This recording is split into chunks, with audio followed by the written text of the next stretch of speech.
காலை. இன்னைக்கு நம்ம பார்க்க போறது திருத்திருமணியுடைய புது பஸ் ஸ்டாண்ட்ல ரொம்ப நாளா ரொம்ப பேர் எதிர்பார்த்திருந்த ஒரு விஷயத்தை தான் இன்னைக்கு பார்க்க போறோம். இதுதான் நம்ம திருத்திருமணியுடைய புது பஸ் ஸ்டாண்டுடைய கிராபிக் காட்சிகள். அது ஒரிஜினல் கிடையாது, கிராபிக் காட்சி தான். அது எப்படி இருக்கும் அப்படிங்கிறத கிராபிக்ஸ் இன்னைக்கு எடுத்து வச்சிருக்காங்க. அந்த அளவுக்கு ஓரளவுக்கு முக்காவாசி கட்டி முடிச்சிட்டாங்க. இன்னும் கட்ட வேண்டியது சில விஷயங்கள் மட்டும் தான். ஒரு சைடு கடை கட்டணும். அதே போல பாத்தீங்கன்னா சுத்து வட்டாரத்துல வந்து ஒரு காம்பவுண்ட் போறதா சொல்லியிருக்காங்க. அந்த காம்பவுண்ட் போட வேண்டிய இருக்கு. 2 வேலை மட்டும் தான் பேலன்ஸ் இருக்கு. பாக்கி எல்லாமே கட்டடங்கள் எல்லாம் கட்டி முடிச்சிட்டாங்க. இப்போதைக்கு ஸ்லாப்பும் முடிச்சிட்டாங்க. எல்லாமே முடிஞ்சு கம்ப்ளீட் ஆகி சூப்பராகவே இருக்கு. அதனுடைய படம் தான் இப்ப நீங்க பாத்துருக்கு. இந்த படம் பாத்துறதுக்கு உங்களுக்கு வெளிநாட்டுக்கு நிகரான ஒரு பஸ் ஸ்டாண்டை தான் நம்ம திருநெல்வேலி பஸ் ஸ்டாண்ட் இருக்கு. நம்ம கூட நினைச்சோம் அந்த பழைய பஸ் ஸ்டாண்ட் நல்லாவே இருந்துச்சு, அதை ஏன் இடிச்சாங்க அப்படின்ற மாதிரி நிறைய பேரோட கேள்விகள் இருந்துச்சு. நான் வரைக்கும் அப்படிதான் யோசிச்சேன், நல்லா இருந்துச்சு ஏன் இந்த பஸ் ஸ்டாண்ட் அடிச்சாங்க அப்படின்னு சொல்லிட்டு. இன்னைக்கு நம்ம பார்க்கும்போது இவ்வளவு பிரம்மாண்டமான பஸ் ஸ்டாண்டு தேவைதான். ஏன்னா நாளுக்கு நாள் மக்கள் தொகை அதிகமாகிட்டே இருக்கு, கூட்ட நெரிசல் அதிகமாயிட்டு இருக்கு. அப்படிங்கும்போது சின்னோண்டு பஸ் ஸ்டாண்ட் கொஞ்சம் சிரமமாக இருந்துச்சு.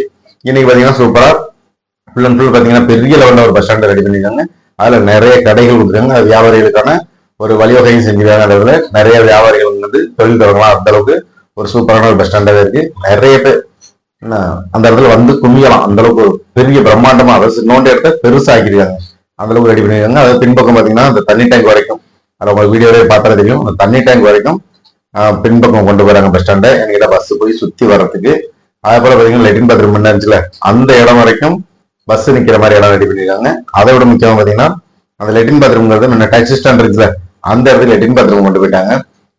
நம்ம ஸ்ரீராம் லாட்ஜ் இருக்குங்களா, அதனுடைய வாசல்ல இருந்த அந்த சாக்கடை வரைக்கும் என்ன பண்றாங்க, ஃபுல் அண்ட் ஃபுல் வந்து காங்கிரீட் போட்டு அதெல்லாம் க்ளோஸ் பண்றாங்க. அதனால சூப்பராகவே இருக்கும் இந்த பஸ் ஸ்டாண்டு. உங்களுக்கு எப்படி இருக்குங்கிறத நீங்க பார்த்தாலே தெரியும். பார்த்துட்டு கமெண்ட்ல கண்டிப்பா சொல்லுங்க நல்லா இருக்கா இல்லையா அப்படிங்கிறது. இதுல உள்ள குறை நிறைகளையும் கண்டிப்பா சொல்லுங்க. குறை சொல்றதுக்கு இருக்க கேட்கல, எனக்கு நிறைகள் மட்டுமே நிறையவே இருக்கு, நல்ல திருப்தியாக இருக்கு. என்ன ஒன்னே ஒண்ணுன்னா இன்னொரு 3 மாசம் நம்ம வெயிட் பண்ணணும். அப்பதான் அந்த பஸ் ஸ்டாண்ட்ல போய் நம்ம பஸ் ஏற முடியும். ஏன்னா 3 மாசம் ஆகிற வரைக்கும் ஜூன் 6ஆம் தேதிங்கிற மாதிரி சொல்லியிருக்காங்க. அதுவும் எந்த அளவுக்குன்னு தெரியல. எல்லாமே நம்ம ஒரு கணிப்புலாம் சொல்றோம், சொல்ல கேள்வி தான் நம்ம சொல்றது. எல்லாமே இது பர்ஃபெக்டா அக்யூரேட்டா நம்மளால சொல்ல முடியாது. ஏன்னா கால சூழ்நிலைக்கு தகுந்த மாதிரி ஒவ்வொரு விஷயங்களும் மாறி மாறி செஞ்சுட்டு இருப்பாங்க. நம்ம நினைச்சது வந்து இன்னொரு 2 வருஷம் 3 வருஷம் ஆகும் பஸ் ஸ்டாண்ட் முடியுது அப்படின்னு நினைச்சிருந்தோம். இவ்வளவு வேகமா பஸ் ஸ்டாண்ட் வேலை முடிஞ்சுங்கிறது பார்க்கறது நமக்கு ஆச்சரியமா இருக்கு. இப்பதான் பஸ் ஸ்டாண்ட் அடிச்ச மாதிரி இருக்கு, விறுவிறுப்பா வேலை நடந்துச்சு. சூப்பராகவே பஸ் ஸ்டாண்ட் இருக்கு. அதே போல வந்து நம்ம வந்து Mannadi bus stand, Thiruvarur bus stand, Tirunelveli bus stand 3 ஒன்னாவே திறப்பாங்க அப்படிங்கிற மாதிரி இருக்கு. நமக்கு நம்ம ஒரு பஸ் ஸ்டாண்ட் முக்கியம் இல்ல, அதனால நம்ம இருக்கோம் நம்மளோட பஸ் ஸ்டாண்டோட வீடியோ உங்களுக்கு காட்டணும் அப்படிங்கிற நம்ம இந்த வீடியோ எடுத்திருக்கோம். இதுல பாத்தீங்கன்னா அந்த கடையில் பாத்தீங்கன்னா ஃபர்ஸ்ட்ல ஒரு 10 கடை, அடுத்ததுல ஒரு 6 கடை, அடுத்ததுல ஒரு 10 கடை.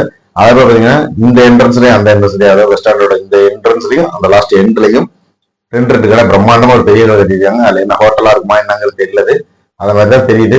பாக்குறது நல்லா சூப்பரா பிரம்மாண்டமாவே இருக்கு. இதுல டாக்ஸி ஸ்டாண்டுங்கிற இடம் மட்டும் எந்த இடத்துல ஒதுக்கிருக்காங்கிறது தெரியல. அதுவும் தனி டாக்ஸில ஒதுக்கிருப்பாங்கிற மாதிரி நமக்கு யோசனை இருந்த போது அதுக்கு மட்டும் சரியான ஒரு பதில் யார்கிட்ட நமக்கு கிடைக்கல. அதனால நம்ம நினைப்போம் அது சம்பந்தமா பேசாம இருக்கும். ஆனா டாக்ஸி ஸ்டாண்டுங்கிறது பஸ் ஸ்டாண்டு உள்ள இருந்தா நல்லா இருக்கும் அப்படிங்கிறது நம்மளோட ஒரு யூகம் தான்.